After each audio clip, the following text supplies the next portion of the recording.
So we're going to be building a SawTooth star block for our free motion quilting challenge, and I thought I'll take you through how you're going to do the patchwork for the star.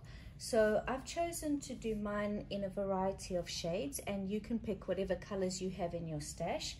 For this, you're going to need your center block, which is a 10.5 by 10.5 inch square. You're going to need some background fabric. I've got 4 pieces of background fabric that we'll be building around the center piece, and I've cut those at 5.5 by 10.5 inch squares. So it's 4 pieces cut 5.5 by 10.5. And then we also need some background squares to fill in these corners, and those are 4 pieces cut 5.5 by 5.5, and those will be filling in these corners here. Let me just pop that down there. And then we need to be able to form our star teeth or our star points, and so we're going to be cutting 8 squares that are cut 5.5 by 5.5, and with these squares we will be drawing a line diagonally with our ruler. Now take your ruler, I'll use this one, on the back side of your star point fabric, and we're going to draw a line from corner to corner on each of these star points. And we're going to be putting this together using a stitch and flip technique, where we will be aligning our star points and stitching on this line, folding it back and cutting off the excess behind there. I'll take you through that step by step, but for now, to prepare, you need 8 squares that are 5.5 by 5.5 with a line drawn on the back side diagonally from corner to corner.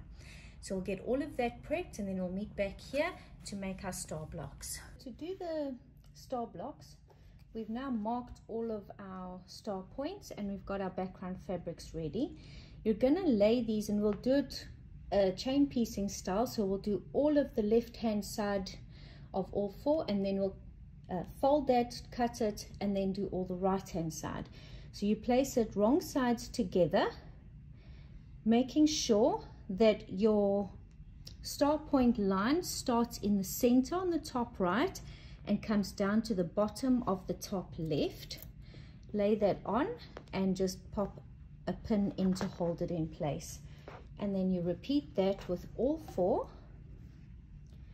always making sure that you've got your diagonally drawn line attached in the correct way. So you're starting at the top right, coming down to the bottom left, and we prep all 4 of those to go to the sewing machine, and we'll take them over to the sewing machine, and all you have to do is stitch exactly on this line. We're not stitching a 1/4 inch away from the line, we're stitching exactly on this line, and then we'll meet back here to go over the pressing and the cutting of each one. Now we've stitched on this line, and now it's time to trim off our excess. So if you see our stitching line, we're going to lay our ruler on the stitching line with a 1/4 inch mark on that stitch line, and we're going to trim off all the excess that is on this open end. We're going to trim that off, and you can either use this for another project or discard it. And then we're going to go to the iron, and we're going to press this open like so. Now when you're doing these seams, I think it lies much better on a block like this to open these seams at the back, because you get a much flatter piece in the join.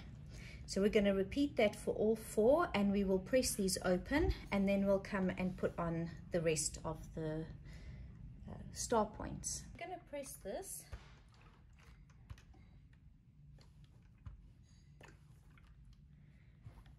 And then, like I said, my personal choice is to press these ones open to prevent bulk.